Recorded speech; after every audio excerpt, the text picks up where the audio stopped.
I was thinking, man, that and I didn't know this, man, and I touched on a little bit yesterday, man, but I'm starting to find out more and more, and I don't really understand these guys, man, but there's a few content creators, man, that got me blocked from their channel, man. I can't even leave a comment on their videos no more, man. So I'm like, you know what? I'm wondering, what are these cats hoping to accomplish with that? Like, do they think that I'm gonna be hurt or something? I mean, do they think that I'm gonna be like, oh, I can't even leave a comment on his channel. I can't send them a super chat. I mean, do they think I'm gonna be bothered by it or something, man? No, brother. I'm not gonna. You think I'm gonna force my support on you? My support don't fit you, homie. That's cool. I'm perfectly okay with that. My support don't fit you? Fine. I'm not gonna force it. I don't force nothing that don't fit in my life, man. Nothing. If it don't, listen, bro. It ain't. Listen, I ain't even gonna push too hard. I expect when I put my shoe on, I ain't gotta use no damn shoehorn for my shoe. When I get in my car, I ain't gotta squeeze in my car, homie. Now one on. You understand? When I get on my bike, man, ain't nobody gotta help me hold it up. I don't force it if it don't fit. Everything in my life fits perfectly. So I ain't gonna even push hard. You understand? The only thing I'm gonna take my time, man, try to work up in, man, tight little nookie, man. That's about it. Everything else, man, cause the truth is about the nookie, man. If it don't fit at first, you keep working with it. It'll work out for you. It'll work out for you. You just gotta take your time with it. You know what I'm saying? Might have to go a little harder. You understand? But everything else, we talking about life, man. I'm not finna force nothing that don't fit in no facet of life. You dig? King B, Q, what's up? Devon, what up? So let's start off. Let's start off at the real deal here, man. Let's start off with relationships. You know how many people are forcing relationships in their lives, man, that just don't fit? You know what I'm saying? And if you're an alpha male, man, and you have any of the type of experiences that alpha males have with women, then you probably got a woman or two in your life right now that's trying to force the shit out of a relationship that you don't even want. You know what I'm saying? I'm talking about straight forcing a relationship. You don't even want it. Trying to find a way to force the relationship. You don't want it. You ain't wanted it in some time now. And she's still trying to force it. You know what I'm saying? You probably got some beta male simp mangina homies that's trying to force their way into your life. I mean, you already ain't dealing with them no more. You ain't into none of the things they into. You don't rock with them like that. I mean, ain't no love lost. You don't hate them in there, but you ain't hung out with them boys, man, in a year. And they still hitting you up, man, talking about, hey, man, you going to the classic with us this year? Nigga, I ain't been to the classic with y'all in 2 years. You think I'm going this year? They're trying to force their way into your life, man. That's what happens. People try to force their way into a relationship in your life in some kind of way because they realize the real. See, real recognize real. We know that. But fake recognize real too. See, real recognize real and gravitate toward real. Fake recognize real and start hating and fronting and perpetrating, spreading lies and rumors and innuendo and shit like that. So everybody recognize real. It ain't just that real recognize real. It's just the fact that you don't even acknowledge fake. You don't acknowledge what fake recognize. But the fake recognize the real before the real recognize the real, because the real gonna make you prove you're real. The real gonna keep an eye on you. The real gonna watch you for a minute. Fake automatically know it because they get a funny feeling. They get the tingling in their spirit. They get a little fear. They get a little worry. They get a little concern. They get a little anger. They get a little hate. They turn into an emotional ball of fire, man. You dig? That's what happens, man. Even down to your family, man. You got a relationship with family members, man, and they keep trying to work their way in, man. Man, you don't even deal with people like that. See, the thing is, when you're a real man, a real man, you gauge people by their actions. You don't give a damn about no emotional connection.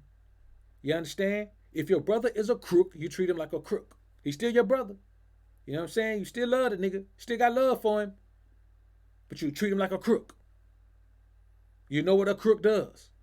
You don't trust that nigga with nothing. If you got a cousin and she's a harlot, I'm talking about a 100% hardcore harlot, it's going to be hard for her to come convince you There's some dude that took some for him. You know, man. You know, she been selling her body since she was shit, man. Since she graduated from high school, sold her body all through college. Got out of college, man. Live a very great life selling her services. So it's gonna be hard to get you upset with somebody that when she get jammed up in some shit while she out there doing what she does, cause you know her. You gotta accept people for who they are, man.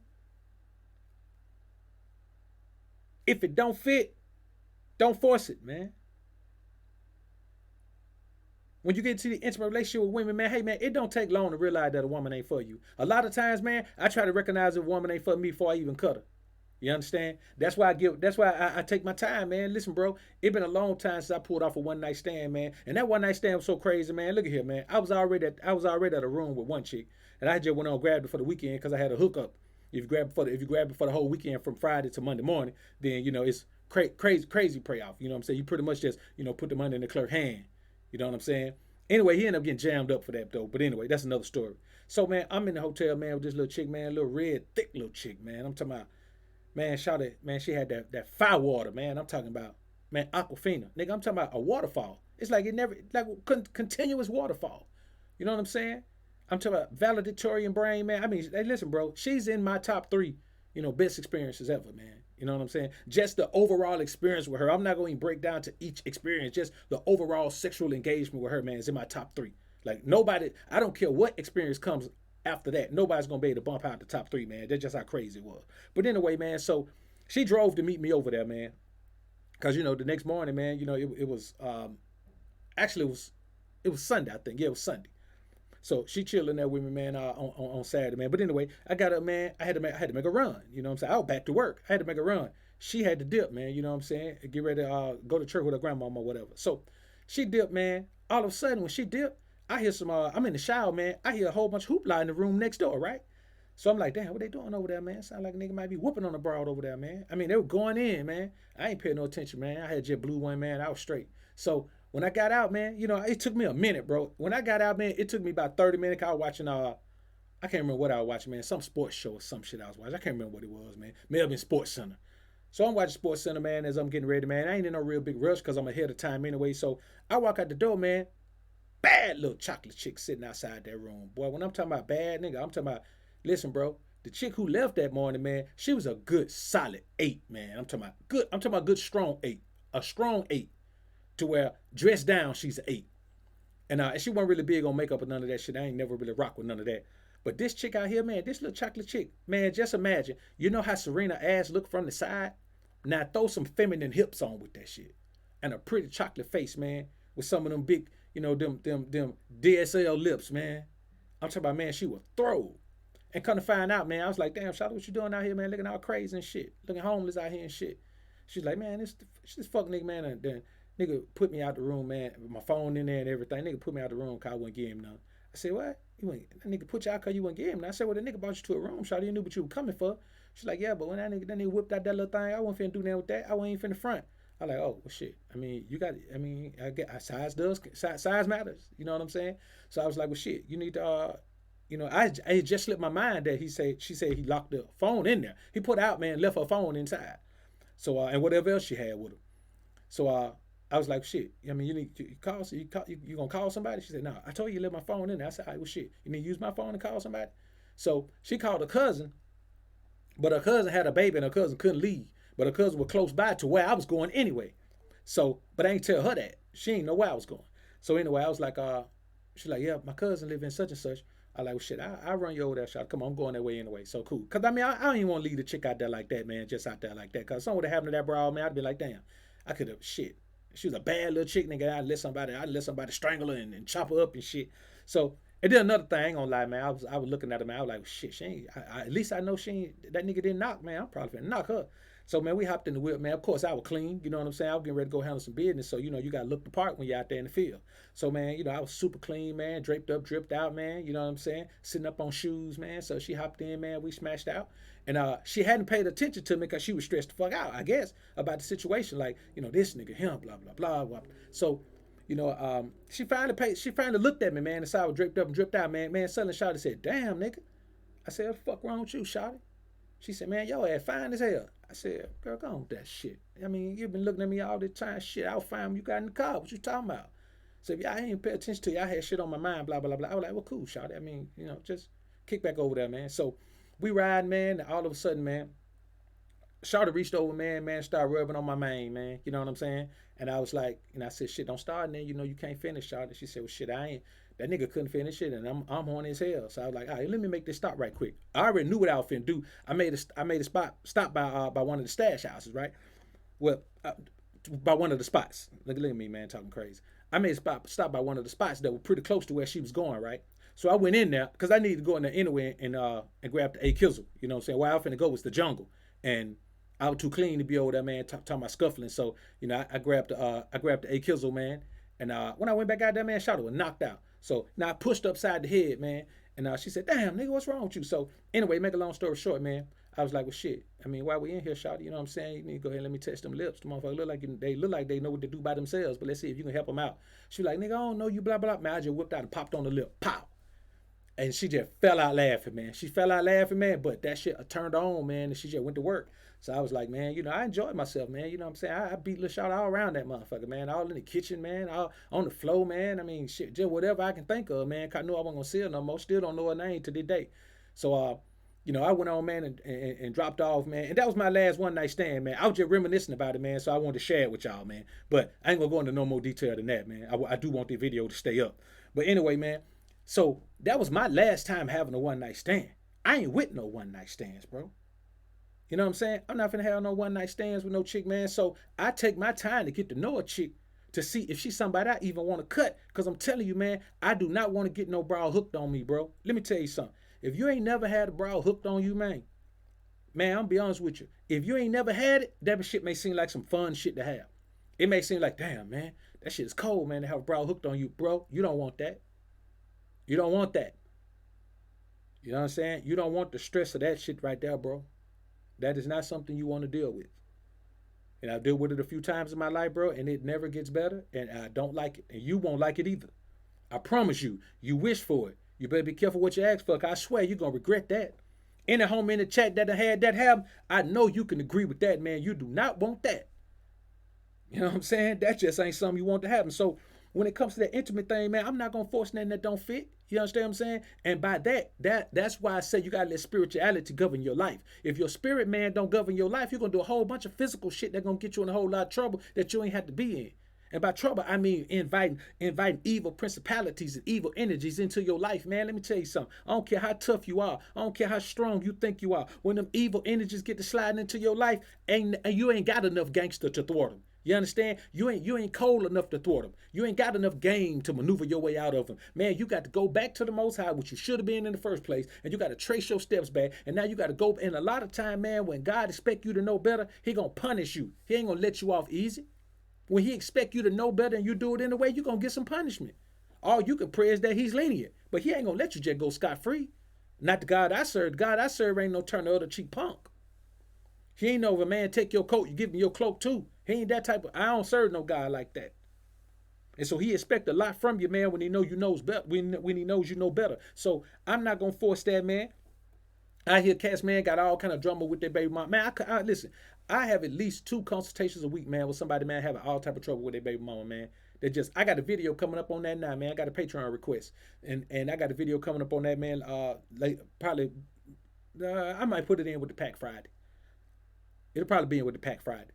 So, man, I messed around, bro, and I get this, man, and they be telling my man how the woman, she using the child against him, he can't, blah, blah, blah. I'm like, man, you trying to force something that don't fit, nigga. You trying to have a perfect relationship, you trying to have a perfect co-parenting relationship, nigga. It ain't gonna work like that. Maybe you got to go through the courts. You know what I'm saying? Sometime when you pick the wrong woman and have a child with her, you got to go through the courts. And it's better for you to go than for her to take you, because when she take you, you're gonna feel like you're being attacked. So take yourself. You understand? You got to do what's best for you, what gives you the most peace, what gives you the most positive energy in your life. And however you got to deal with somebody, you got to dictate how you deal with her. However it is. If you're going to end up on child support, you dictate that you end up on child support. Nigga, don't fight it and go against it. If y'all ain't getting along, then y'all ain't going to get along. You know what I'm saying? If two people, if a newborn child, man, can't make 2 people get along, man, y'all ain't going to get along. That's either going to make it better or worse. And if it makes it worse, it's over, homie. It's over. You got to accept the fact when something's over. That's the problem with men these days. You can't accept when something's over. It's over. It's kind of like looking at LeBron right now. All these people talking about, man, LeBron and Anthony Davis, man, gonna win the title, man. Come on, man. LeBron is washed, man. That dude been in the league 17 years, and every year, damn near except last year, for the past 12 years, that fool been going to the finals, man. You know what I'm saying? At least going deep into the playoffs. So how in the world you think, man, that boy, his shot, man, he ain't got it no more. You got to know when it's time, man. You got to know when to hold him, know when to fold him. You see what I'm saying? That ship that sailed already, man. That boy done got all the rings he gonna get, man. He done made all the finals appearances he gonna make, man. It's over. Too many good young teams. Basketball is a young man's game. Boxing is a young man's game, unless you're George Foreman. Unless you're Mayweather. You know what I'm saying? Football is a young man's game. Baseball is about the only thing that can be an old man's game, and it depends on what position you play then. You could be a DH, man. You could be a DH at 45. But we talk about basketball, that's a young man's game, man. And LeBron is not a young man anymore. In the rest of the world, he's young. He's about to be 35. But in basketball years, man, that nigga is senior citizen. You know what I'm saying? You got to keep in mind, man, that when it's time to hang it up, it's time to hang it up. And you got to apply that to every facet of life.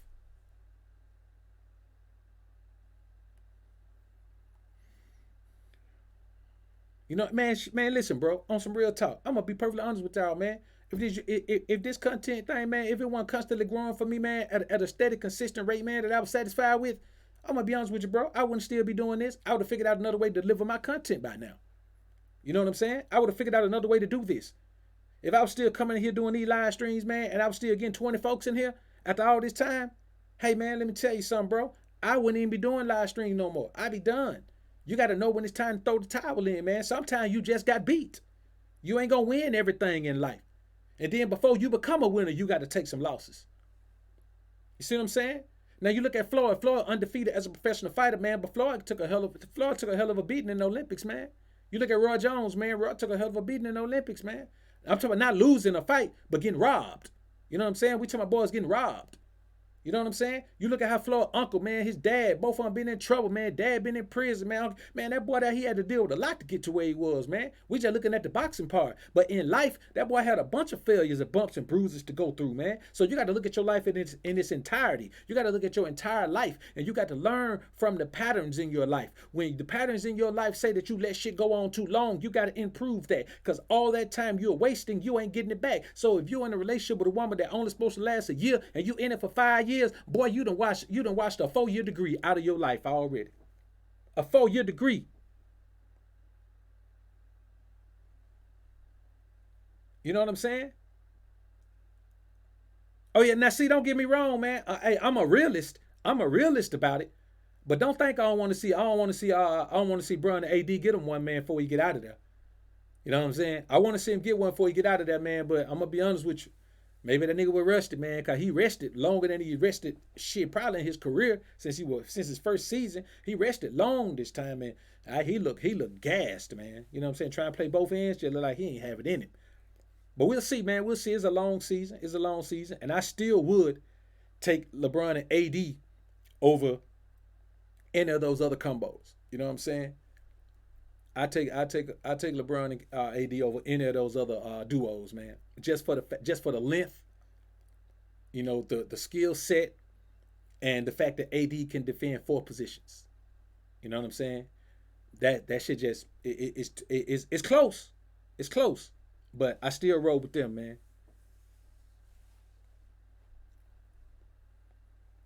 So so another thing, man. I mean, you look at the situation, man, with jobs and careers. You know what I'm saying? Hey, man, that's people, man, that just, they just been working, man, for a long time, man, doing the same shit with no growth. You mean tell me, man, you been there somewhere 10 years, man, and you went from making 50,000 to making 55,000 in 10 years? Them motherfucker gave you $5,000 in 10 years, man. That's crazy. And that's 10 years. Nigga, you supposed to get that the first year. If you ain't get it the first year, man, you supposed to be trying to change your game up, bro. You supposed to be trying to move around a little bit. But nobody does that, man. Everybody stays in situations too long, man. You got people, man, that's in college right now, man. Matter of fact, I was talking to a young chick, man. I had a consultation with a young chick, man. She's 21 years old, man. Now she's 20. Yeah, she just turned 21. Just started a junior year, man. And just she left JUCO, and now she's at a 4 year of college, man.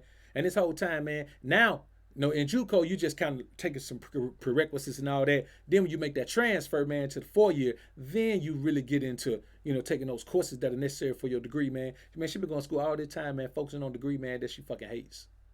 You know what I'm saying? Focusing on a psychology degree, man, she hates it. Don't even want to do it. You know what I'm saying? Just done got so far in it that she doing it. Doing it anyway. You know what I'm saying? Now, that's a chick. You kind of expect that from her, man. You know what I'm saying? Especially a young woman who ain't got no guidance, man, who kind of, you know what I'm saying? I mean, don't get me wrong, man. I mean, anytime you go straight out of high school, man, straight to college, man, you kind of focus. You at least focused. You're at least focused on something besides the foolishness. And, I look at it, man, but there's brothers out here living like that. There's some brothers out here, man, that's doing something that they absolutely hate. Bro, let me tell you something. I'm not finna wake up every day and do no shit that I hate. You know what I'm saying? I'm not finna, man, let me tell you something, bro. Before I get up every day, go do something I hate, nigga, I will go work at labor finders, or I as my old partner Venus say, man, I'll tote the bag. You know what I'm saying? I'll tote the bag. You know what I'm saying? I'll tote the bag or pull up on somebody who got the bag. So I'm finna go down. I'm not finna wake up every day and do no shit I hate, man. What's the purpose in being free if you hate your life? What's the purpose in being alive if you hate your life? What's the purpose in existing in this beautiful world every day, man, when you hate your life? You can't even enjoy the beauty of the world because you hate your own life. What's the purpose in that? That shit makes no sense, man. It makes absolutely no sense, man. So I'm not going to do it, man. Now, man, listen. So that's when I talk about jobs. I know too many people that hate their job. I know too many people that wish they could have started their own business. I know too many people who are planning to start their own business. I know too many people who envy people who have their own business. I know too many people who hate people who have their own business. I know too many people that hate their boss. I know too many people that their jobs make them miserable. I know too many people got to stop off every day after they get off work and get some liquor to drink. I know too many people, man, that get drunk every day after work. I know too many people, man, that have a work week that make them want to get drunk the whole damn weekend. They got a hangover Monday morning. They done got so towed down. I know too many people in that situation. So I know there's too many people that wake up every day doing something they hate to do, man. It'll kill you, man. It'll kill your will to live. It'll kill your zest for life. And that's a hell of a thing for a man in his 20, 30, 40, 50s. Even 60s. Because let me tell you something, man. Man, you ain't old until you can't enjoy life no more. As long as you can enjoy life, man, you young. I don't care if you 60. If you can still enjoy life, you young. You know what I'm saying? If you still self-sufficient, you young. See, these boys want you to focus on knocking down young chicks, man. Hey, man, when you get to a certain point of maturity, man, you don't even want the headache of a young chick. They really start sounding like children to you. You know what I'm saying? Like a really young chick, man, in her early 20s, man, 21, 22, 20. Man, they sound like children when they talk. They act like children. They have no sense of direction unless they got a strong father in their lives. And I'm going to be honest with you.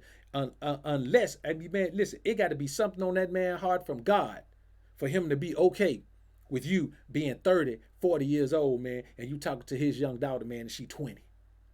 And I'm talking about if she's got a dad and she respects her dad, man, and she reveres her dad, hey, man, you got a hard sell right there. So once you get to a certain point, man, this is my thing.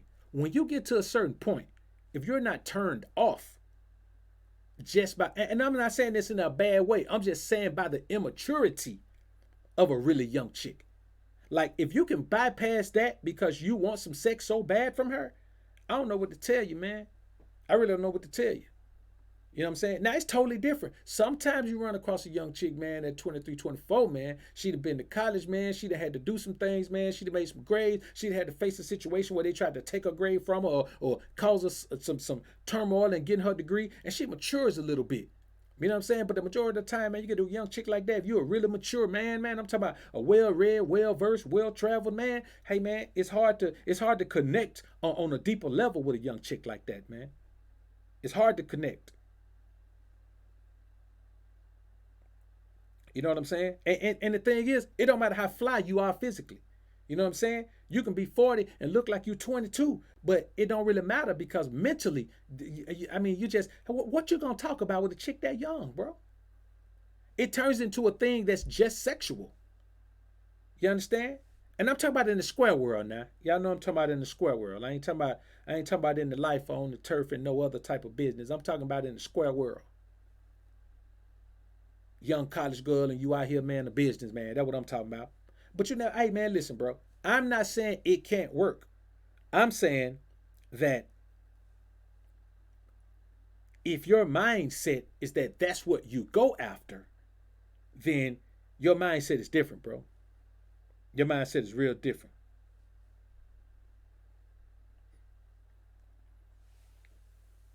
Shit, bro, let me tell you something. I know a chick right now, man, with $130,000 in student loan, bro. You know what I'm saying? And the IRS just jumped off of her. You know what I'm saying? She got her own business and all that, man, but the IRS just jumped off of her. You know what I'm saying? And shit, man, we talking about $130,000 student loan, bro. That's, you know, that's and them student loan, man, let me tell you something, man. Them motherfuckers aggressive like the IRS, bro. They'll jump in your bank account. They'll jump in everything, man. They have all kind of leeway from the government, man. You know what I'm saying? Because they federal loans. You know what I'm saying? Those are federal loans. They don't come from private lenders. Those are federal loans, man. And let me tell you something, boy, they get aggressive about them joints, man.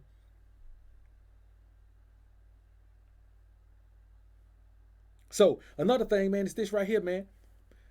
You know, when you're in a situation where and then you get stuck. So if you got 130, $140,000, even $80,000 worth of student loan, you can't change your career. It's hard to wrap your mind around changing your career when that career choice is what got you in debt. So you're brainwashed to believe that the only way it makes sense for you to get out of that debt and pay off that student loan is to stick in that career, even if that career don't fit that type of equation.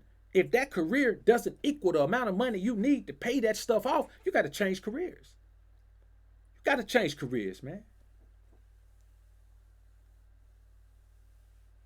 Oh yeah, no doubt, B. That don't include the cars and houses and credit cards and all of that, man. You got to think about this, man. What we're talking about here is sticking to anything longer than you need to, forcing something that doesn't fit. Like if you're living beyond your means, you're forcing a lifestyle into a budget that you don't have. How in the hell you gonna force yourself to live a $250,000 lifestyle on 50,000 a year? Explain that to me. How are you gonna convince yourself that when they say we're gonna pay you a 250,000 a year, that you actually make a 250,000 a year when you know Uncle Sam is popping you out for 16 to 18% of your income? Every time it come through the pike, he get his before you get yours. Your 250 turn to fucking 150. You know what I'm saying? Your 250 turn to 170. So let's be realistic, man. We're talking about we have to understand that we have to function in the truths of life as men. We have to function in the truths of life. Even down to location, man. You know how many men you got, man, that's stuck in their hometown, man, and they hate it?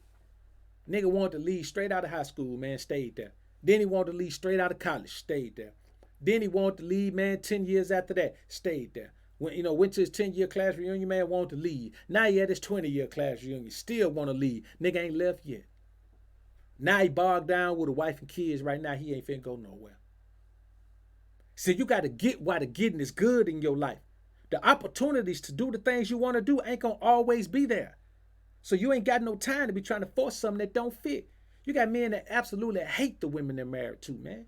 I'm talking about hate their presence, hate to see them. You know what I'm saying? Hate the way their breath smell in the morning. Hate the cat butter in their eyes in the morning. Hate the way the woman cook in the kitchen. You understand? I'm talking about hate everything, man. Hate the panties the woman wear.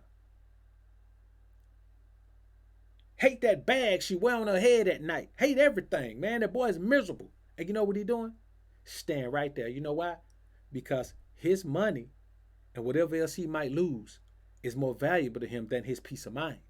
He'd rather have everything that he has and be suicidal every day than to let whatever he got to go. lose half of everything, and finally get a clear space and peace of mind. Now he nigga won't sell his peace of mind for half of what he got when peace of mind is priceless. Peace of mind don't even have a price on it. That boy done put a price on it. Half of what I got is too much for me to pay for my peace of mind. I'm not gonna pay it. I'd rather be miserable and keep that. Which is over time what you're gonna end up spending on the woman anyway. See what I'm saying, man? There's a whole bunch of things we're looking at, man. So, man, if you want to bounce somewhere, man, bounce. If where you are don't fit your personality, man, then you're in the wrong place. And nigga, if you want to see palm trees every day, why in the hell is you in Chicago? If you want to see snow, why in the hell is you in Miami? You know what I'm saying? If you like fishing, why the hell you living in the Rocky Mountains?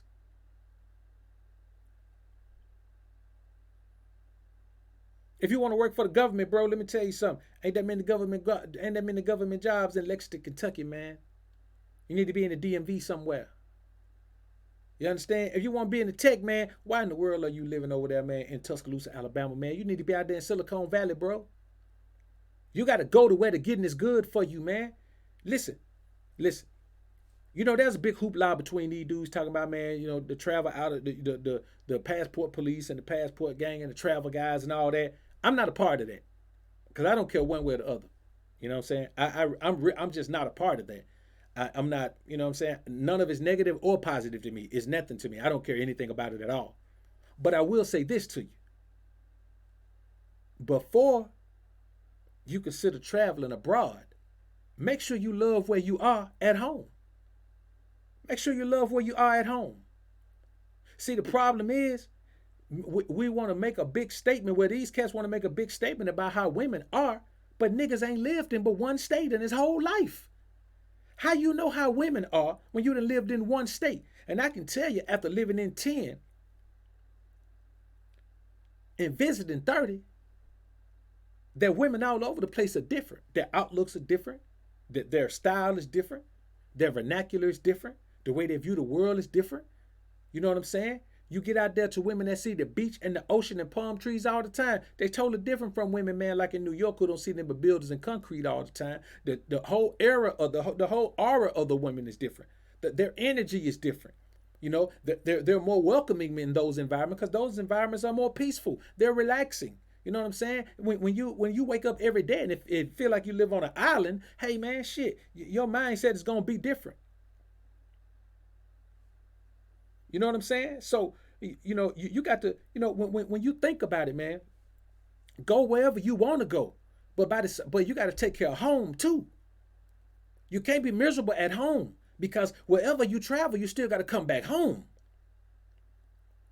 You can't travel 365 days a year unless you just make that your life. And then you got to have a hell of a sustainable source of transferable income. But you got to make sure that when you come back home, you ain't like, oh man, I need to go on vacation again. You can't be forced to go on vacation because you hate your life.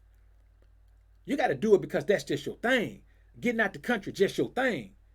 You know what I'm saying? Going somewhere is just your thing. You just like to get somewhere.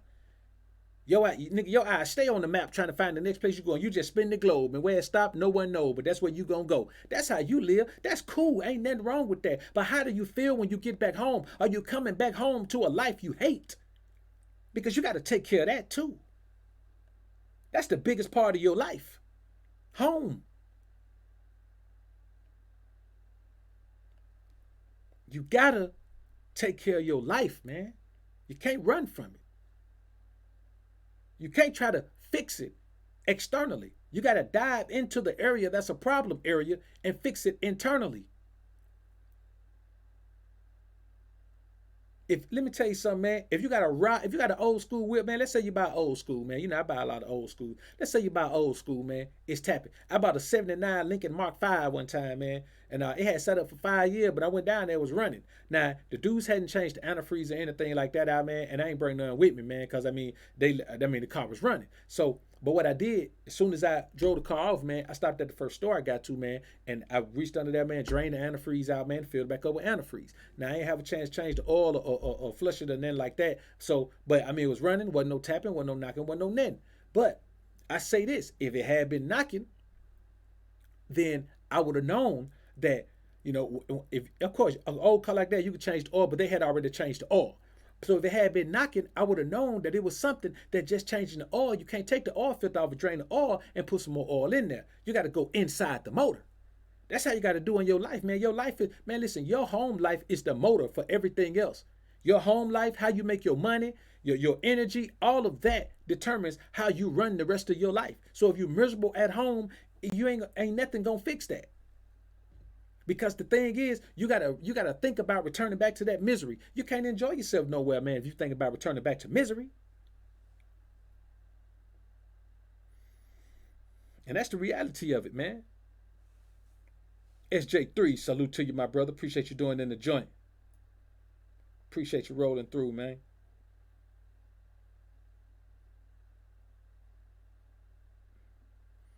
So you got to keep in mind, and that's why, that. Let me tell you something. I'm gonna tell you something right now, and my brother C just touched on this. You got to ask yourself, why does a woman who professes to have it going on, who professes to have her own house, her own car, her own money, plenty of money in her bank account, you know what I'm saying? 2, 3 degrees, man. She's a professional, man. She's making six figures and all that. Why is she so adamant? Why is she so adamant about a man having what she has or more? See, in your mind, you want to think that it's because she just wants somebody who can match her so she ain't got to take care of nobody. That woman know the truth about her finances. She knows that it's all a facade. She knows that she gonna need somebody that she can rely on or she gonna be in debt. She's in debt because of that. Her credit cards are maxed out because of that. So you see her riding in her brand new car with her little fly clothes on, going to her cushy job, and you don't even understand, man, that hell, she just spent 75% of her last check on credit card debt. You know what I'm saying? You ain't even thinking about that. You ain't thinking about the fact that she going to the hood, man, so she can go to a gas station or a no-name gas station to get cheaper gas. Or she driving all the way 30 minutes away from home, man, to go to a Kroger grocery store or a Walmart so she can use some little discount card and get dollar cents off her gas price. You don't even think about that. But that's one reason that they're so adamant about having that man who's getting it, because they know they need somebody to help them. They know that. And any man who thinks otherwise is just, I mean, he's been misled, bamboozled, led astray, ran amok. You know what I'm saying? So another thing is this, man. I mean, we talk about investments. You know what I'm saying? We talk about investments, and everybody talk about investing this, investing that, investing this. Hey, man, let me tell you something.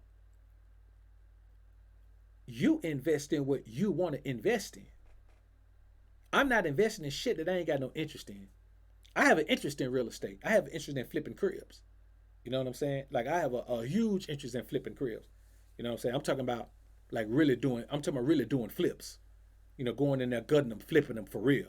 Not just sprucing them up a little bit to make them inhabitable for, what I'm saying, the scallywag. I'm talking about really going in and flipping them, man. So I have an interest in that. So I don't have an interest in dealing with real estate in any other kind of way. You know what I'm saying? Just going in, just flipping them, just going in, doing remodels, going in doing refurbishes. That's my thing. You know what I'm saying? Going in doing reconditions. My thing is that like I don't really care about nothing else. That's my interest in that sector. Other people have other interests. Some people own a shitload of rental properties, man. Some people own multi units, man, and they have a bunch of rental properties, man, and they make quite a nice income, man, with all of that. I don't want that. That's not what I want. You know what I'm saying? I want to grip them and flip them. That's it. That's my thing.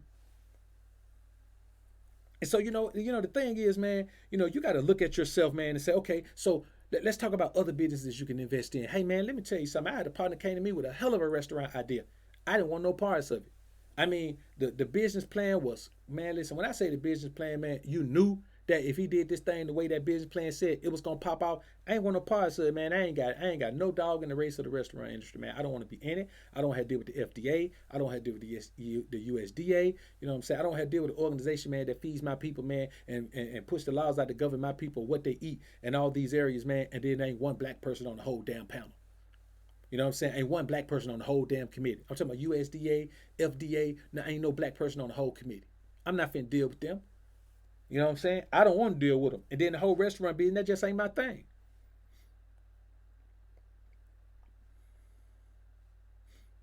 So and that's the reality of it, man. Like you gotta take care of your environment, man. Like, and all you gotta do is look at it and look at things that don't fit. If it doesn't fit and it's been in your life for longer than a year, man, you forcing it. Let it go. Push it away. It goes down, man. It goes down even if you overextended yourself financially. You know what I'm saying? Hey, man, I'm be honest with you. I've advised a couple of people, man, to downsize their car, man. They had this expensive ass car note that they couldn't afford with the insurance and all that, paying $900 a month out. Couldn't even eat. Couldn't even eat. But they was keeping up those farces. You know what I'm saying? I advised a couple people, man, hey man, you need to let that go back. You know what I'm saying? You gonna have to downsize that. The one expendable expenditure you have, man, is a fucking car note. That shit is expendable as hell, man. I mean, it's just if you've got to let something go, then that's the thing. You know what I'm saying? Because you can always downsize that. You can't downsize them credit cards. I mean, you can flip them.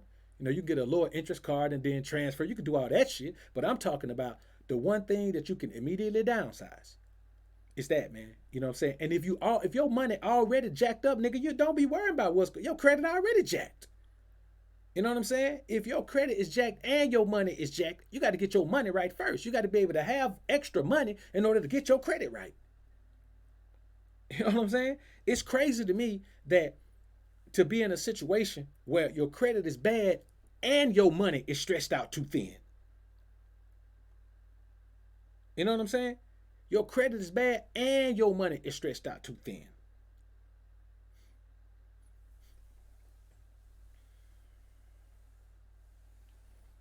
Yeah, Jack.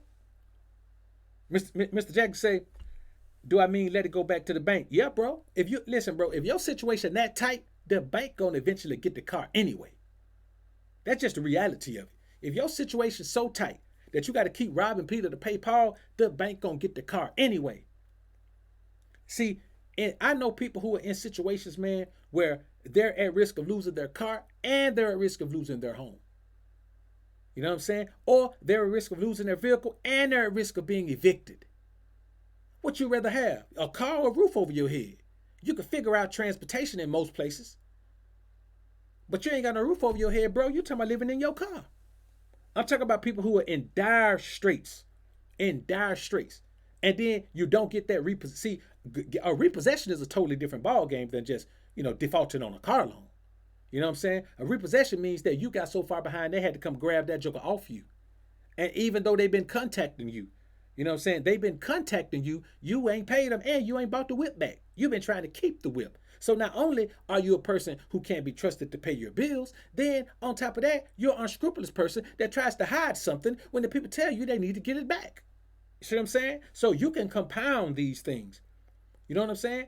You got to look at a way to not compound things that are already bad in your life. The more you compound them, the less likely you are to reverse them. Man, let me tell you something, brothers. And I did the math on this. I tell you like this. You can save, let me do this math again, man, to make sure I'm right. You can save $250,000 in 3 years. And I'm going to tell you how right now.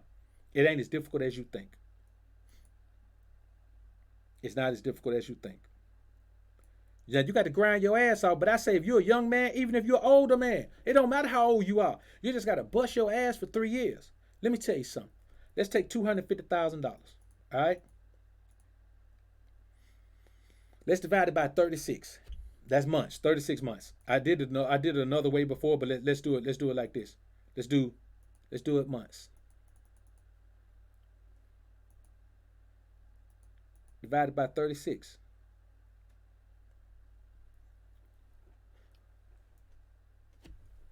Is that I did that the first time? 3 years, 36. Yeah, 3 years, 36 months. I did some terrible math the first time, man. I ain't gonna lie to you. I did some terrible math the first time, man.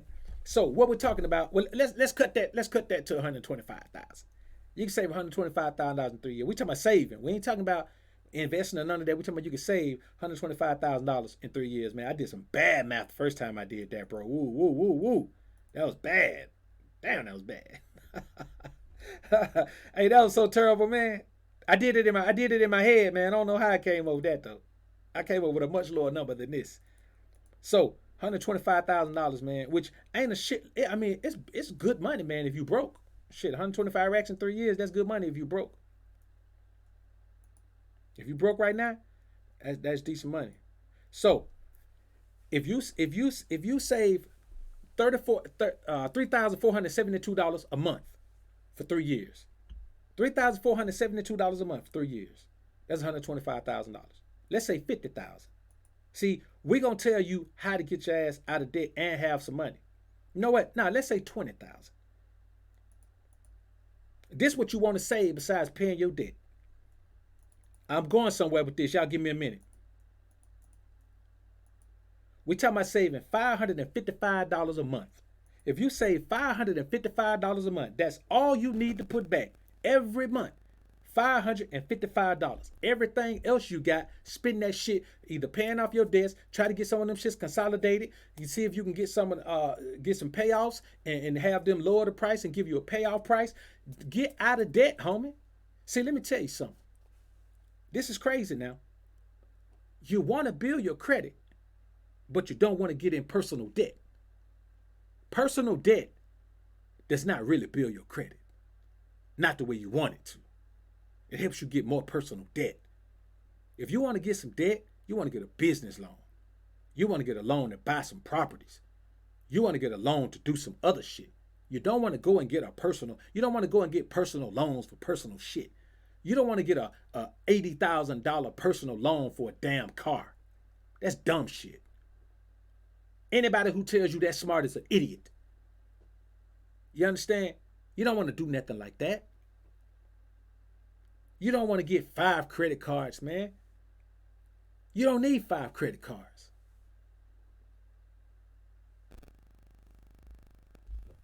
Miss a payment, man, or late on a payment, man, the interest rate go from 7.7 to 29.3. Come on, man. You got to look at your life and say, okay, it don't take long to get out of debt. You just got to do without all the shit you done got hooked on. You got hooked on going to fancy restaurants. You got hooked on balling out, going shopping and all that. Okay, use all the shopping you done used already. Wear them clothes until you wear them out. Take care of them, real good care of them. Wear them till you wear them out. You don't need no more food. You've been whining and dining yourself for so long. Use the memories of it. Everywhere you went, you should have took a picture. Now, if you didn't, you took a mental picture. Go back, look at those things, man. Forget all of that. Forget about whining and dining yourself. Forget about shopping till you drop. Forget about all of that. Forget about driving a brand new whip. Man, listen, forget about all that and pull yourself out of that debt. Because if the economy crumbles right now, the debt mountain is going to kill a whole bunch of niggas. The debt mountain is going to kill a whole bunch of niggas, man. Minimalist living, brothers.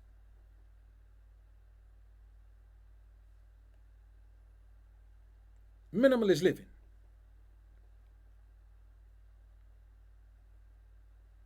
There it is, man. The whole point is to become financially free. See, let me tell you something. There is no such thing as financial independence. We're all dependent on something to make our money. If you're a hustler on the turf, you're dependent on somebody to make your money. You know what I'm saying? If you're the Colombians dropping it off in the boat, you're dependent on somebody to make your money. If you own a grocery store, you're dependent on somebody to make your money. The Waltons, they're dependent on you to go to Walmart and shop so they can make their money. Everybody's dependent on someone to make their money. Shell, if we all start driving electric cars, Shell goes out of business. Exxon goes out of business. Everybody's dependent on someone to make their money. So financial independence is a stupid term. There is no financial independence. Go find me the man that make all his money by himself without nobody having anything to do with it, without selling nothing to nobody, without buying them from nobody. Go find me that man, and then I'll tell you that man is a financially independent individual. That nigga don't exist, man. Ain't no such thing. So all you can hope to be is financially free.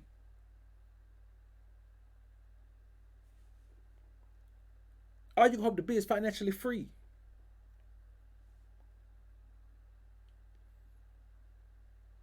And that's what it's about, man. Financial freedom. Financial freedom. Because when it all boils down, you don't control the money. So you're dependent on a system to transfer the money. You're dependent on some type of currency exchange. You're dependent on somebody to get your money to you. No nigga is an island when it comes to money. There's no such thing. That's just the reality of it, man. Some of the richest families in the world, the wealthiest families in the history of the world, are dependent on the consumerism of the average Joe.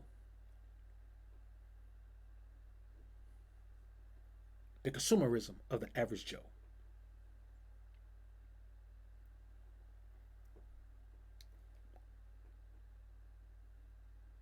See, and one of the biggest excuses I hear all the time,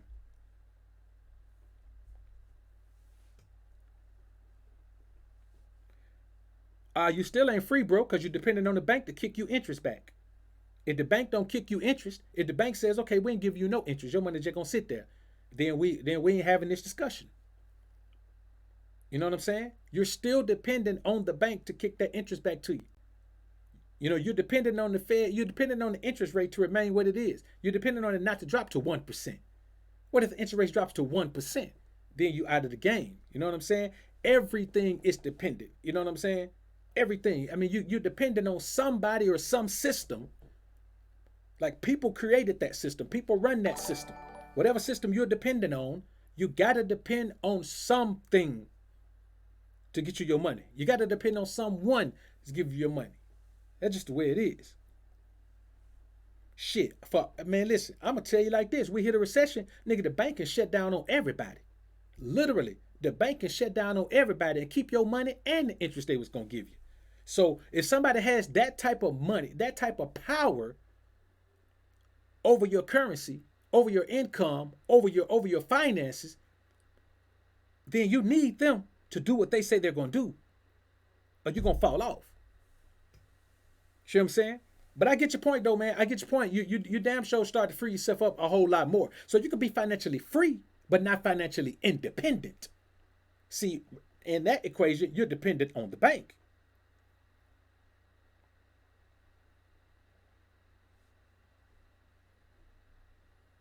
You know what I'm saying? Even with the stock market, like, you're dependent on those stocks. You're dependent on that company to do what it's gonna do. You're dependent on those people in there to not be lying, like Bernie Ebbers.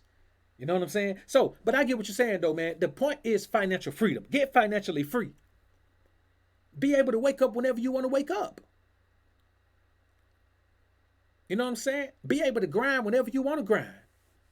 Be able to think about things that you want to do, man, and then make a call and say, hey, man, let's look into this and see if we can do this. And then get an answer back and be like, okay, yeah, let's jump on that. How free is that, brother? How free is that? Very free. That boy Mediocre Tutorials, man, makes some great points. He makes some great points, man.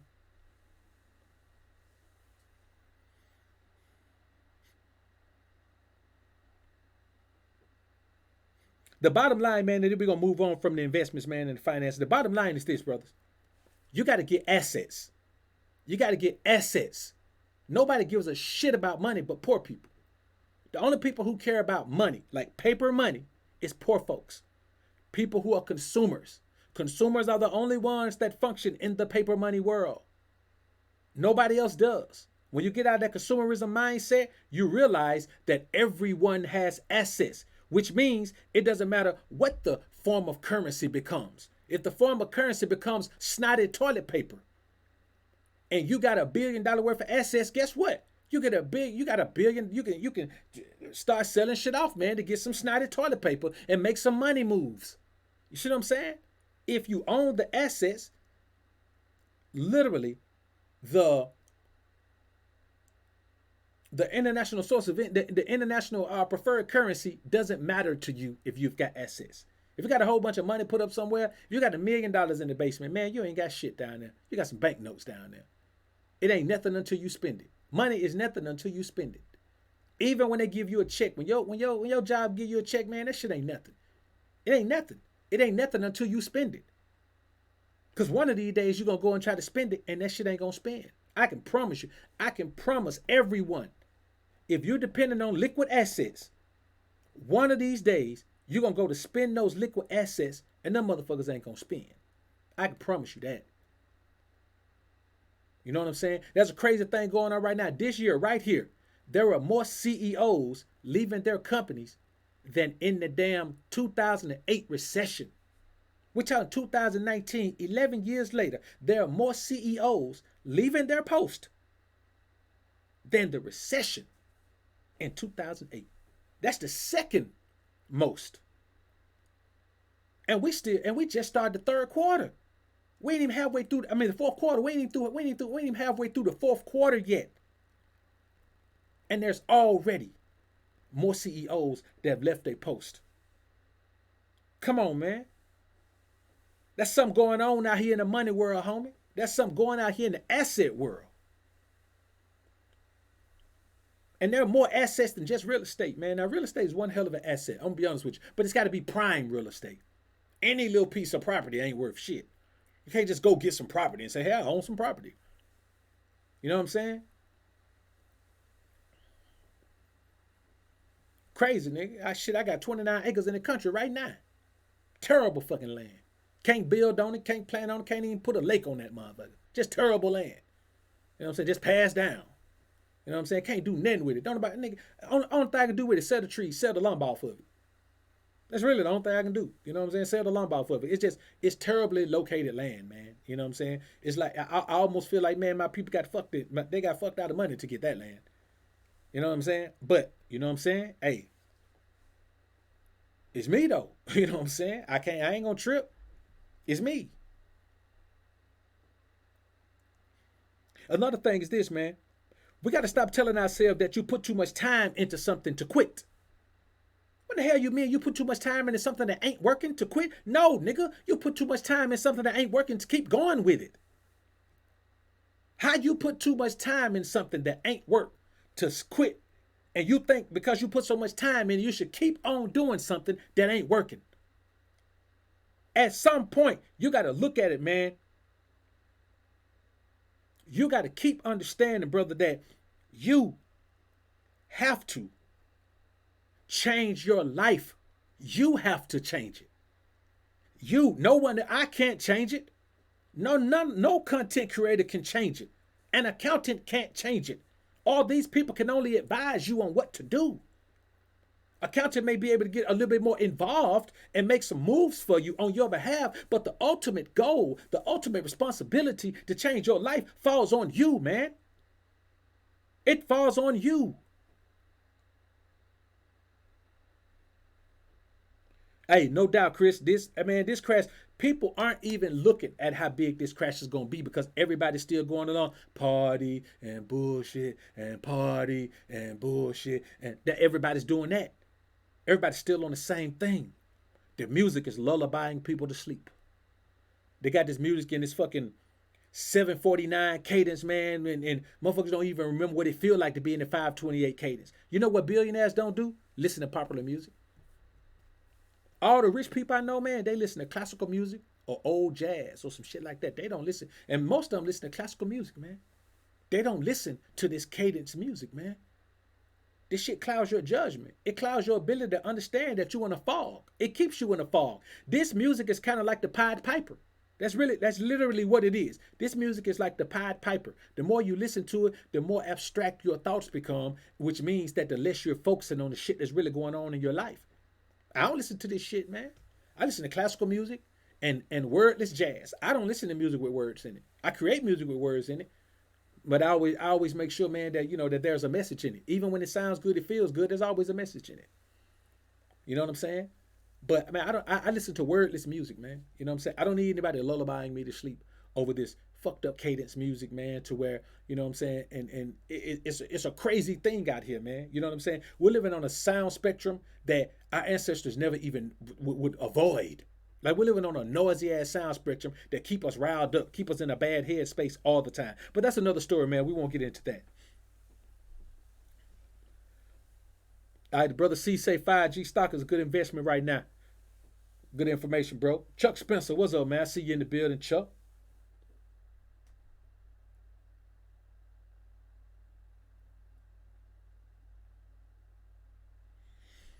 Yeah, that was a good nugget right there, see? Hell of a nugget. You see what I'm saying? And I'm talking about, man, to be honest with you, brother, this is what we should be doing. Like, we're in here, man, including myself. That's 223 people in here, man. We ain't got no business sitting in here, man, ranting on about no women. We ain't got no business sitting in here ranting on about no system. We got to be talking about solutions. I don't want to talk about no more problems. We know the problems. We got the same problems our daddy had and our granddaddy had. They just been expounded now because we're the generation that don't try to fight and fix the shit. All we do is complain. See what I'm saying? So when we in here like this, man, we got to come with some solutions. If you don't know nothing, you get some solutions. If you know something, you offer some solutions. Either way, we're giving and receiving information, man, that can change our lives. So I appreciate y'all even coming in here like this, man. This topic right here, man, I don't supposed to have no damn 250 people in here on this topic, man. But this is what we need to talk about. Like, man, we living our lives, man, going down the same path our fathers and grandfathers went down, man. We just living. No, we just existing. You know what I'm saying? We're surviving. We're not living. We're looking at the people that are living, and instead of saying, hold up now, wait a minute. Hold up, goddamn it, wait a minute. They're over there living while I'm over here surviving. What do I have to do? I have to make sacrifices. So when I watch stories, hey man, let me tell you something. It's a wonderful thing to watch unsung and see the history and the story, the tragic story of all the old R&B singers. It's a great, man, it's very entertaining. It's an emotional roller coaster. It makes you happy, the music makes you feel good, and then they die or they get out drugged out and it makes you sad. And then they come back and it makes you happy again. And then they die in a terrible car wreck and then you're sad again. And then you turn around and watch the next episode and you're back on that emotional roller coaster. Hey man, I want to talk to people, man, who don't know sadness. You understand what I'm saying? And I'm gonna be perfectly honest with you. The super rich, man, they don't know sadness. They know turmoil. They know frustration, but they don't intake people's sadness. When I say they don't know sadness, they don't know outside sadness. They don't embark on mission to get into other people's sadness and joy and all that. They got their own bubble they live in. We got to create a bubble world for ourselves, man. You got to create a bubble that deflects all of the things that don't benefit your process. And that's the biggest thing you got to stop forcing. You got to stop forcing yourself to fit into a society that it isn't made for a thinking man like you. You got to stop trying to force yourself to fit into a group of friends that are stuck on stupid and stuck in the matrix while you sitting over here, man, looking at them like, hey, man, y'all don't see what's going on? Are you that aloof? Are you really that self-unaware that you don't know what the hell is going on? Got to be kidding me. Manimal, what's good with you, my brother? Good to see you in the building, my brother.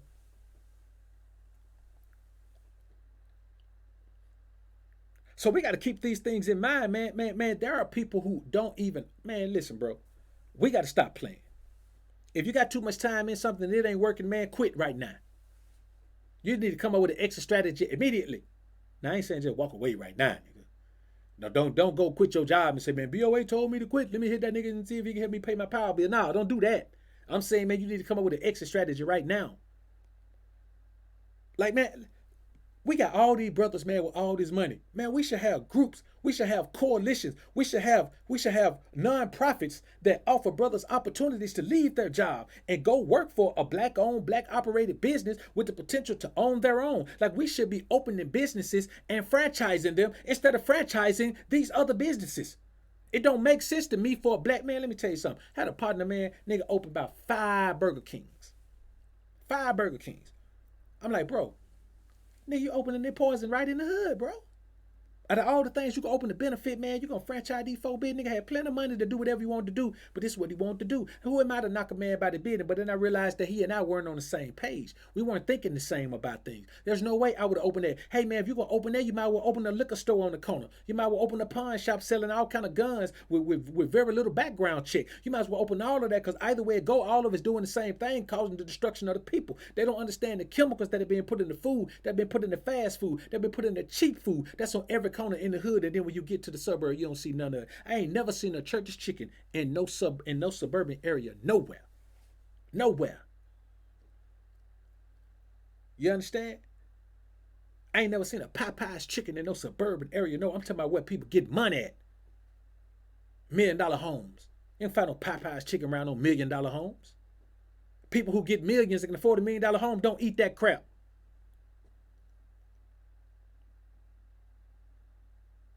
And this is the reality of it, man. And then we sit around, man, and then we wonder why we don't seem to be making any progress. It's because we talk about progress. We don't do nothing about progress. We talk about it all the time.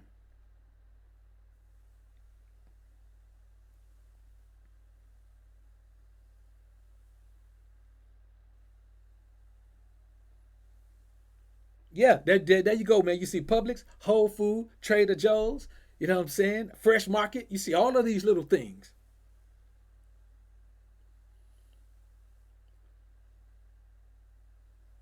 And we look at these things, man, and we really don't understand that all we have to do is change our mindset. When you change your mindset, the things you used to accept become unacceptable automatically. When you change your mindset from that of a consumer into a corporation, everything changes. Your whole mindset changes. You think less about buying goods and more about selling goods. You think less about buying services and more about offering services. You think less about spending money and more about investing money. When you take money and invest it or spend it, the money gone regardless. But in one way, you create some shit, and another way, you create an asset.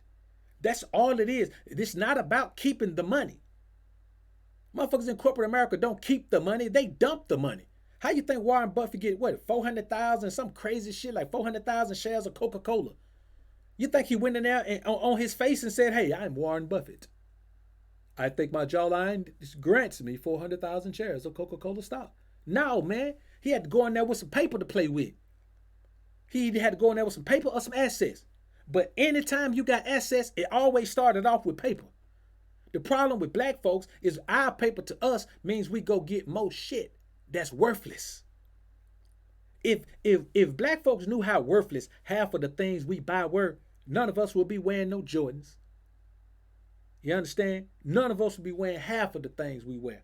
We'd be buying good quality stuff for a decent price instead of buying poor quality stuff for an exorbitant price. There ain't no such thing as a $200 pair of gym shoes, bro. Ain't no $200 pair of gym shoes. There ain't no $200 pair of gym shoes that your ass gonna buy in Foot Locker. I'll put it like that. You're not gonna get no quality material out of Foot Locker that's worth $200,000. I'm not saying you can't get a pair of $200 gym shoes nowhere, but you ain't gonna find them in Foot Locker. I can guarantee you that.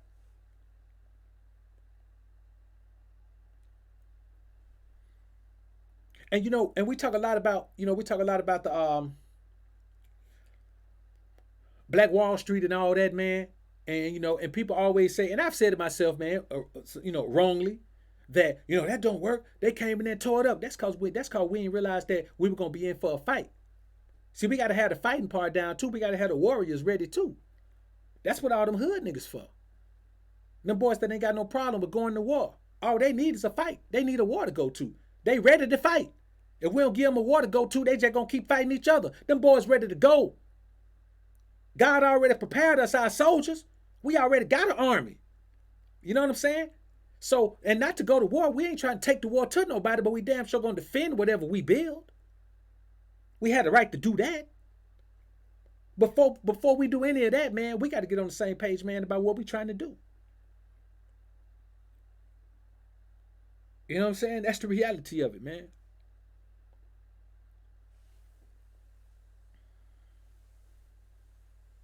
And there you go, Chuck. You can drywall a whole room for $200. Like that's $200 right there. Bam. That's a room in a house right there. You understand? With the longest that line be in Jordan, long as that line be for them J's, man. Look, man, look, you can flip a couple of houses with the money that gets spent on them J's, man. I'm talking about some nice crib and some nice areas. I just see too many people flipping. I see too many people doing things to create assets, and it saddens me, man, that so many black folks, man, are still caught up on just buying shit that ain't got no value. You know what I'm saying? When the movie Baby Boy came out years ago, shit, man, probably 20 years ago, somewhere close to that. You know what I'm saying? 15 years ago, somewhere around there. I can't remember when it came out, man. I ain't gonna even lie. Man, I think it came out at what? Baby Boy came out like '01? Did it come out in '01 or '06? But whenever it was a long time ago. And yeah, because Taraji P. Henson, man, she look like she about 59 now. 1998. It came out in 98. You know what I'm saying? That thing 21 years old, man. 21, about to be 22 years old. And even back then, everybody heard it's one of the smooth, it's one of the coldest lines, more memorable lines in the movie. Yeah, I see you got your little business there. But when you learn business, and that's fine, get that money. But while you're learning business, you gotta learn some rules to go along with this shit. So you gotta learn the difference between guns and butter. What are the guns? Artwork, stocks and bonds, and now even real estate. Shit that appreciates with value. What's the butter? Cars, clothes, jewelry, and all that other bullshit that don't mean nothing after you buy it. It's guns and butter, baby. You little dumb motherfuckers. Everybody heard it. Niggas still ain't did that. Niggas still out here buying butter. Niggas still out here buying butter.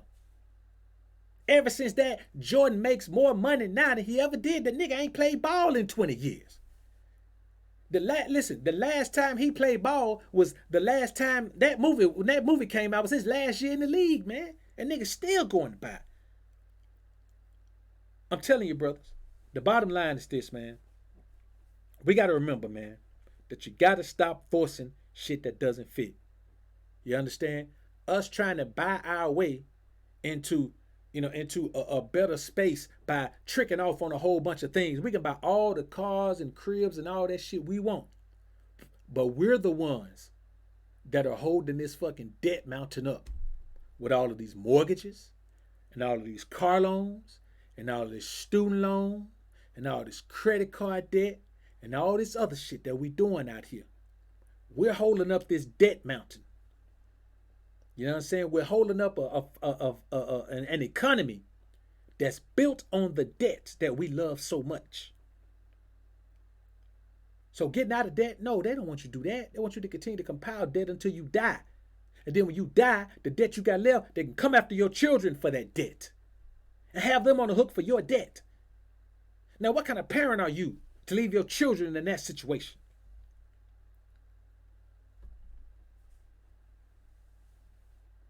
What kind of parent are you to compile so much debt that as soon as you die, they come to your folk? They can't, man, they probably can't even bury you. They got to, man, come on, bro. You can't do that to your people, man. The buck stops here. And since ain't nobody alive now but us, what we gonna do? Wait till we die and wait for the next generation to do it? It's on us, man.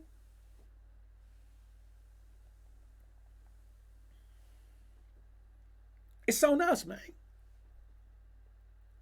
Now, granted, listen, man, I'm not telling nobody not to go buy a house, man.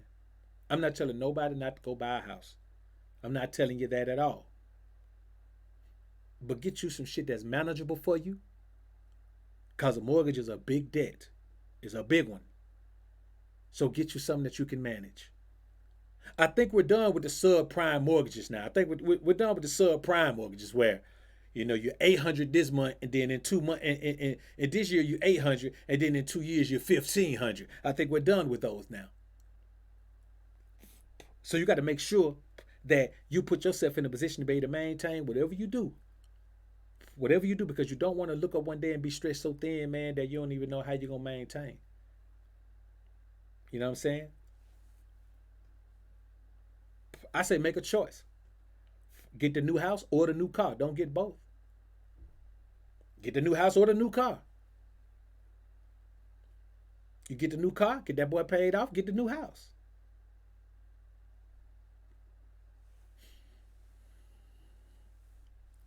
Or get you a few. Flip some. Sell some. Rent some. I know cats, man, you know, and this is the reality of it. I don't think there's anything wrong with your first property being a rental property or being a flip. I don't think there's anything wrong with your first property not being something you're gonna live in, not being a debt that you're just gonna accrue all the interest on it and all of that. You know what I'm saying? There's nothing wrong with your first crib being a flip or a rental.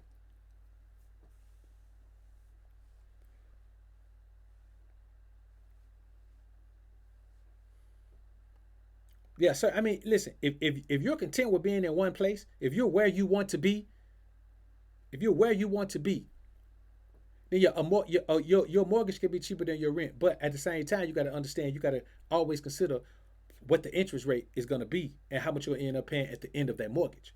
So if you got a $250,000 house that's going to end up costing you $400,000 at the end, then are you really saving money? Think about that. If a $250,000 house is going to cost you $400,000 when you complete the mortgage, when you're done with it, are you really saving money? See, we got to look first. Now, if your situation fits into that, then hey man, you got a hell of a deal.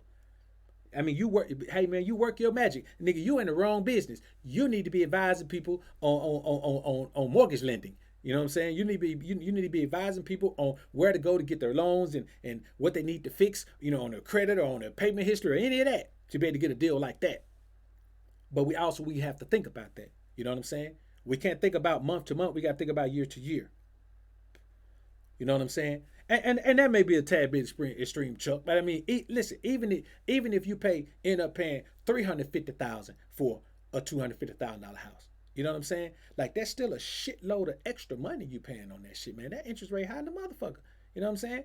Because the thing is, they stretch it for so long, and most people, man, most people are going most people go for a 30. You know what I'm saying? And the thing is, man, if that's your thing, that's your thing. I think first of all, everybody should do what they want to do. Everybody should do what makes them happy. Because none of this shit matters if you're miserable. If you got $1 billion and you're miserable, that shit don't matter. You know what I'm saying? If you got $100 and you're happy as hell, that's what it's about. So first off, everybody should do what they want to do. Everybody should do their own thing. Everybody should do what brings them joy. Everybody should do what makes them smile. Everybody should do what gives them peace of mind where they can sleep well at night.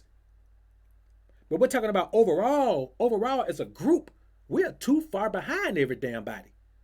So we got to throw out every idea we got. You know what I'm saying? We got to keep throwing shit against the wall till some stick. Because right now, we ain't got one turd sticking on that wall. There's a pile of shit down at the bottom of the wall, tall as a 7-year-old boy. Down the whole wall. Because everything we throwing against the wall ain't none of it sticking, man. You know, until the point where we ain't even throwing shit against the wall no more. We just looking at the wall like, damn, we thinking about what can we throw against that wall now? We've thrown that, nothing seems to stick. We got to figure out something that's going to stick to the wall, man. Instead of just keep throwing everything, now we got to figure out what's going to stick to the wall.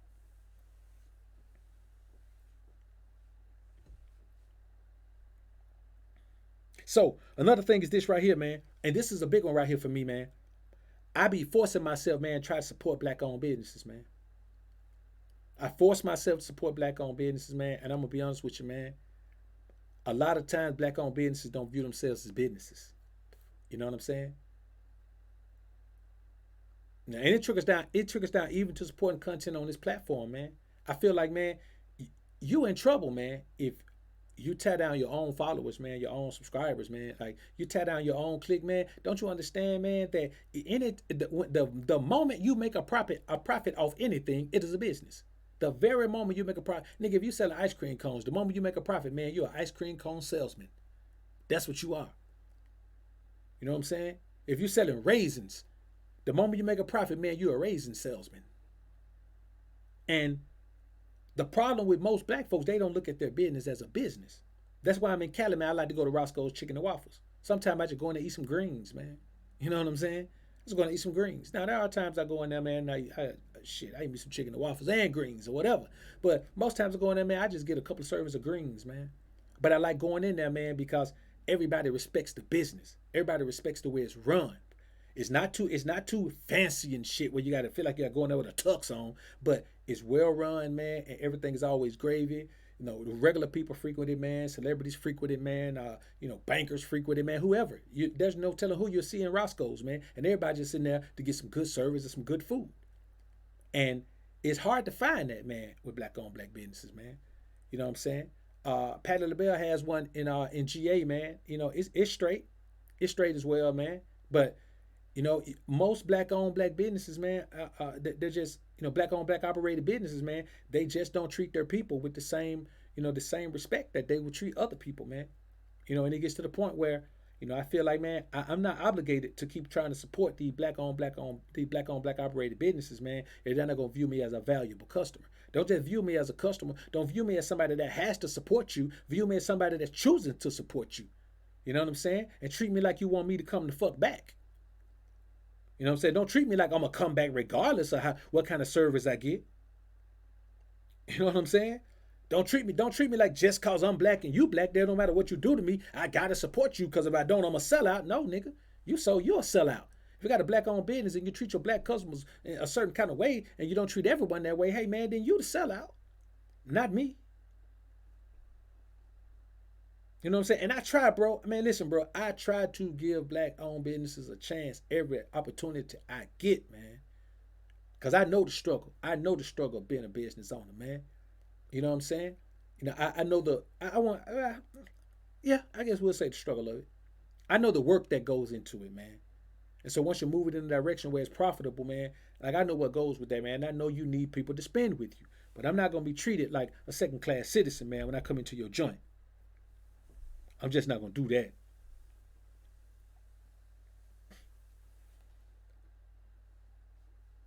You know, that's it, man. You know what I'm saying? Black on black operator, man. Y'all, we got to get it together, man. We got to get it together. And that's another thing. Man, if it don't fit, don't force it. You know what I'm saying? If it don't fit, don't force it. You know what I'm saying? If I do business with you, man, and it's shady or something like that, man, you trying to change prices up on me or something like that, man, or whatever goes on, man, you get to talking to me. If I'm coming to your business, dog, don't get to shucking and jiving with me, nigga. Talk to me when you ain't on business.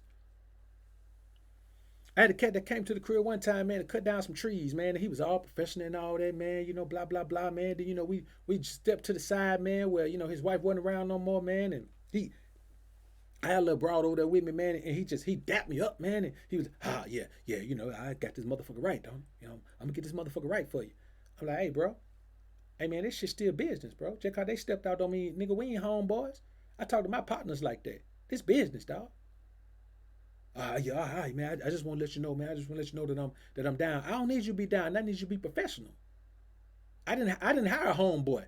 I didn't hire nobody to teach me ebonics, nigga. You know what I'm saying? I want to get some trees cut. You know what I'm saying? But it's crazy, man. It's that type of thing, man, to where the fact that we feel that way and then go to a white person's house, man. You know what I'm saying? And he did a hell of a job, man. So I turned him on to one of my clients. You know what I'm saying? Well, I turned one of my clients on to him. And now he went over there, man, and shit, they had a lot more property than I do, a lot more trees. She's a lot more meticulous about shit. I just needed some trees cleared off. You know what I'm saying? I need some branches taken up. Couldn't even see the backyard and shit. And not all the way down to the woods, couldn't see it. But so, I did that, man, and his whole language was different. And I was like, that's that shit I don't like. You know what I'm saying?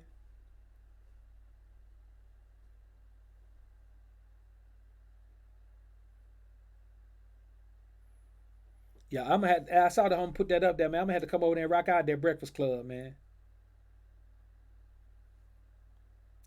Damn sure closer than Cal, I can tell you that.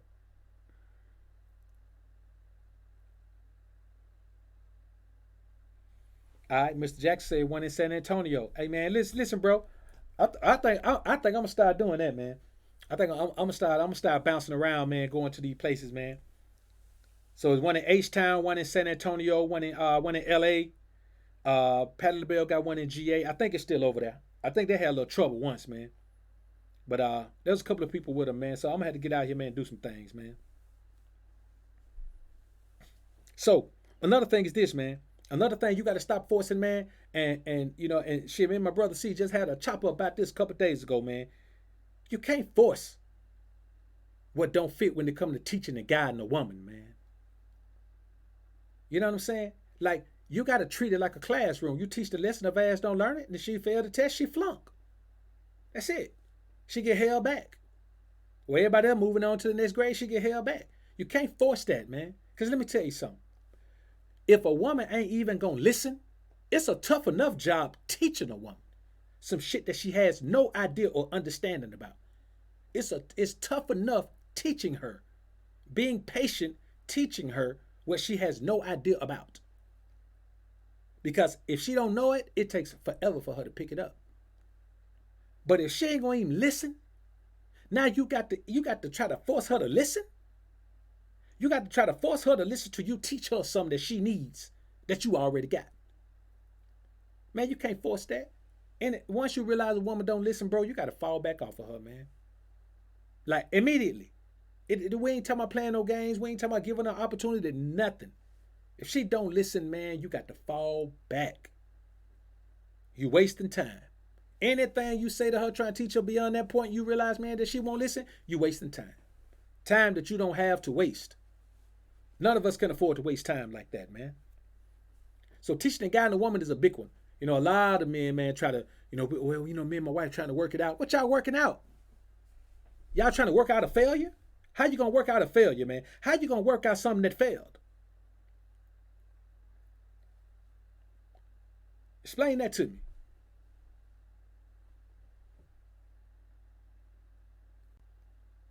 I don't even understand the logic in that, man. You can't teach somebody that don't want to learn. You can't guide somebody that don't want to follow. And you damn sure can't be trying to convince them of why they should follow. I don't give a goddamn if she follow or listen or not. But I also know that I also know what she gonna be if she don't follow and listen. I can tell you that much immediately.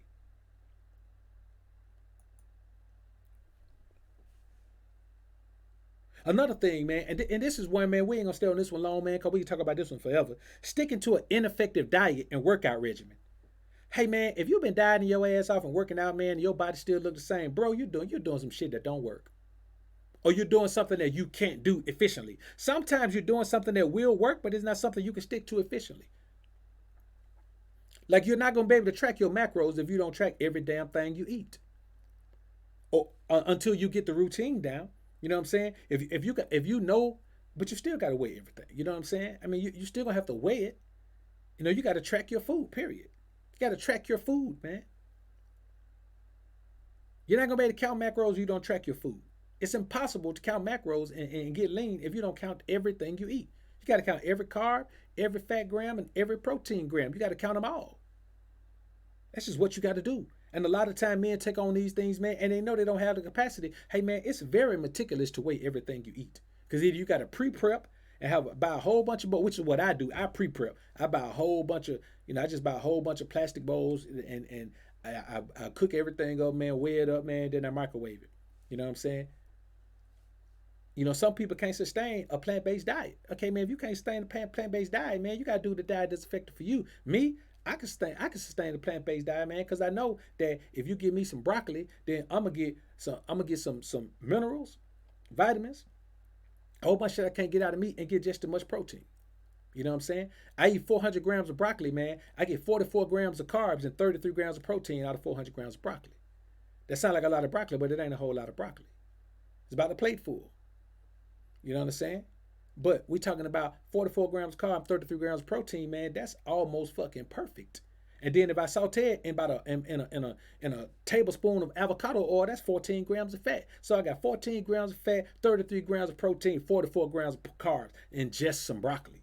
You see what I'm saying? But I know these things.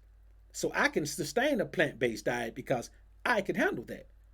You know what I'm saying? And I could do my meat cheat days. You know what I'm saying? Everybody can't do that. Some people don't like vegetables. And if you don't like vegetables, guess what? You ain't going to be able to handle a plant-based lifestyle if you just don't like vegetables.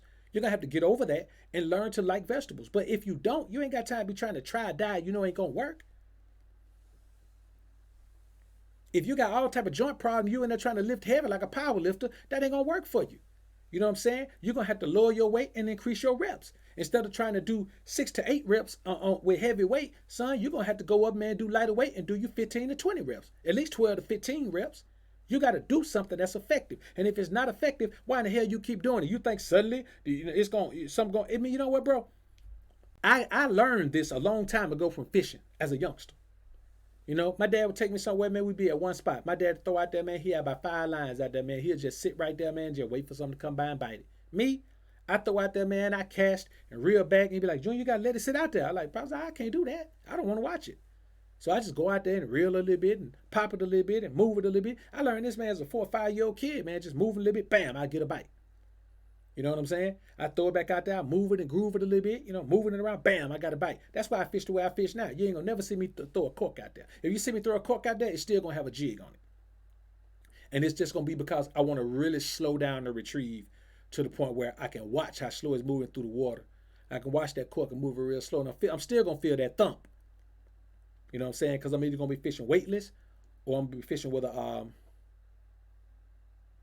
shit a slip cork. So what you got to understand is this, man. You got to stop doing things that don't work. If the fish ain't gonna bite right there, they ain't gonna bite right there. They ain't gonna suddenly come in and pass by and say, "Ooh, let's hit all those lines." No, you ain't gonna catch nothing. It's the same thing in everything else, man. If you're doing something that ain't gonna work, brother, you got to stop.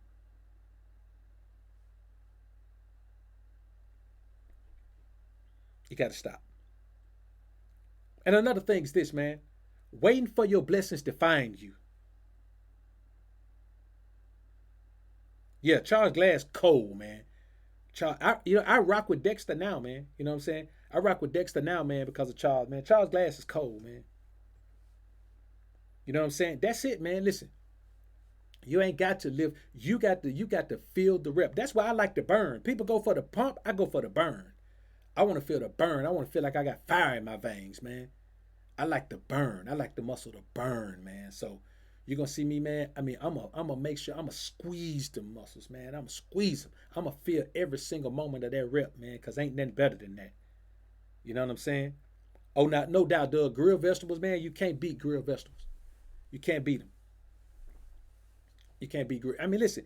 If you're gonna, man, you got to eat grilled and baked all the time. That's just how it is. I mean, you can always throw some avocado oil and saute something in a wok. You know what I'm saying? I use my wok and saute some things, man. But for the most part, man, I'll take some broccoli, man. I'll take some fresh broccoli, man. Drizzle it with a little bit of avocado oil, man. Maybe a tablespoon. I try not to go over a tablespoon because I can track a tablespoon, 14 grams of fat. Man, I drizzle it in there, man. Dump some pepper on it, man. Maybe dump some Mrs. Dash, all kind of about 15 Mrs. Dash flavors on there, man. Spread that boy out, man, on a baking pan, man. Put that boy in the oven, man. Let that boy bake till it get crispy. I'm telling you, homies, y'all got to try that.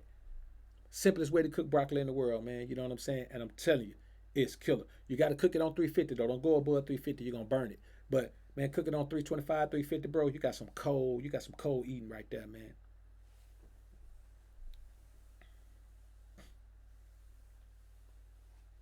So and that's the thing, man. You got to always remember, man, that if you want to learn something, man, you're gonna learn shit from the OGs, man. You're gonna learn shit from the OGs because the OGs are the foundation of shit, man. You're gonna learn something from the OGs. That's just who you're gonna learn from, man. Charles Glass go way back with shit, man. Sometimes I still listen to Arnold Schwarzenegger talk, man, about lifting. You know what I'm saying? That boy that got game, man. He know about lifting. You know what I'm saying? He know about lifting. He know about focusing on the muscle, man. He know about it. You know what I'm saying? Now some of the things they be talking about, man, you gotta confuse the muscle and all that, man. Muscles don't have the ability to cognitively think. You can't, when you're juicing, it's a different ball game. So you kind of have to, muscles kind of get burnt out on doing the same thing. But we talking about us, natural lifters, cats that just eat and lift. So the last thing on this list, man, is waiting for your blessings to find you. You got to stop that shit, man. You got to stop thinking that all you got to do is be in the right place at the right time. The right place at the right time is never the place you just standing stagnant at. It's never that place. You got to go find the right place at the right time. And you got to be there. And you only do that by maneuvering all the time, moving around all the time, trying to find that space all the time, trying to find yourself all the time. You only find that by moving around, man. You got to move and groove through life. You got to shake and bake through life, man. Because that spot you need to be at, it ain't going to just roll up on you. You got to roll up on it. You got to go where it's at, man. There's a lot of things moving out here. Ain't nothing sitting still out here, man. You out here trying to get money, ain't nothing sitting still. Everything moving. You ever heard people say, hey, man, I'm going to make a money stand. I go make a money stand, man. Go make a money sit down. Nah, man, they going to go make a money move. Hey, they go make a money move, homie. It's always a money move. You got to make a move, bro. Find me a stripper that just stand on stage and don't do nothing, man, and still get plenty of money. She got to move. She got to make money moves. She got to make money moves to make the money move. You know what I'm saying? That's just the reality of it. Almighty M, appreciate the $5 super chat, bro. We got to get it out the mud out here, homies. We got to get it out the mud. As men, that's what we got to do. We can't force relationships that don't fit with family, friends, intimate relationship with women, even your relationship with your baby mama, hell, down to your relationship with your parents, whoever. You can't force it if it don't fit in a job or a career. If you don't like it, you got to figure out a way to get out of it. You can't force it to fit a location. Hey man, the way you are ain't for you. You ain't feeling it. You ain't vibing with it. You and the people ain't the same, man. Hey, you got to make a move, man. You can't force it to, if it don't fit with investments. Hey man, if that ain't your thing, don't just go throw some money in something because somebody say it's profitable. You got to like that thing.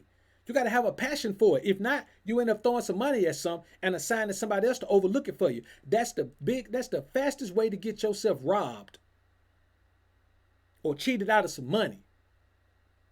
By investing some money in something that you ain't got no concern of, you don't care about it, you ain't got no interest in it, no passion for it, and just leaving it to somebody else to oversee where you don't care enough about it to even check on it.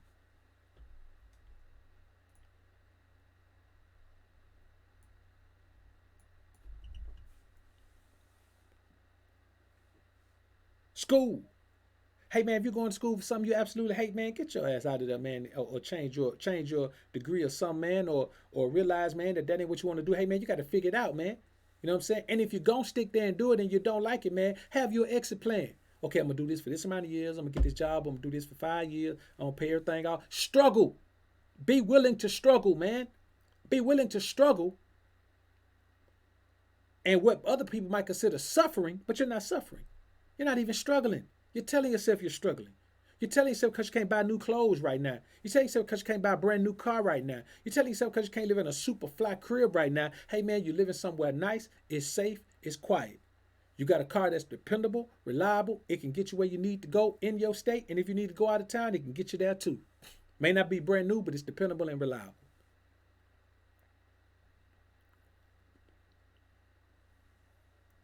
Okay, you can't go to 5-star restaurants. Guess what? You ain't gonna get no healthy food out of 5-star restaurant anyway. And why you gonna go somewhere and let them charge you $12 for a damn salad with iceberg lettuce? You can get a whole lot better lettuce and a whole bunch more salad for way cheaper than that if you just take your ass to the grocery store. You see what I'm saying? You can't tell yourself, man, you got too much time in anything that's not working to quit. Well, I got so much time and I might as well stay in it. That's how women do. I got so much time in with him and he be beating on me and cheating on me. He won't tell me the truth, won't do nothing. He's take my money and do all that. Don't never contribute. And all he do is sit around and play Madden all day. You know, he be eating my baby snacks up and all that. And then she sit around, man, she stay with that nigga 10 more years. Because she put too much time in with him already. Supporting black owned businesses, man. Hey, man, if they don't want to treat you like a prize customer, man, you got to fall back. You can't force that if it don't fit. If you respect them as a great business, they got to respect you as a great customer. Teaching a guy and women, hey man, the first time you realize, man, she's not a listener, it's a wrap. See, cause listening, and when I say that, I mean literally not listening. She's already in her head thinking of her response. So she's half listening and half thinking. She can't listen and think at the same time.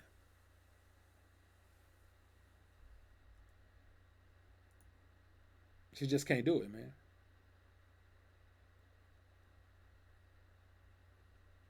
The homie Chuck said, eat clean, drink water, lift and run, stack your paper and avoid dysfunctional toxic people. Wash, rinse, and repeat. All day, every day. All day, every day. You can't keep sticking to an ineffective diet and workout regimen. And it's not even about the way you look, it's about your health. You know what I'm saying? A lot of us in here, man, we in our 30s, 40s. You know what I'm saying? Somebody in here may even be in their 50s, man. But we're talking about being at a point in our lives, man, where we have to actively take care of ourselves. Our body's not going, you know, we can't trick our body into thinking by a whole bunch of action, whole bunch of activity, thinking that, because hopefully we ain't got to rip and run around like that at this point in life. You know what I'm saying? Once you get out of your 20s, man, hopefully you ain't got to rip and run around like that. You did all your ripping and running, man. Now you can kind of, you know, focus a little bit more and make other things work on your behalf as opposed to you having to rip and run like that. But you got to keep in mind, man, that you cannot stick to anything ineffective in your life, man. If the way you get money is ineffective, if the way you getting healthy is ineffective, if the way you getting wealthy is ineffective, if the women you got around you are ineffective at doing their part and bringing that positive feminine energy that relaxes a man, you got to get rid of them too. And finally, man, waiting for your blessings to find you. You just got to get off that shit. I ain't never met a man in my life, man, who said his blessing found him. Say he was laying in the bed and somebody knocked on the door. He went to answer and they said, hey, man, we got your blessing here. Never seen it. Ever. You know what I'm saying? And that's the reality of the situation, man.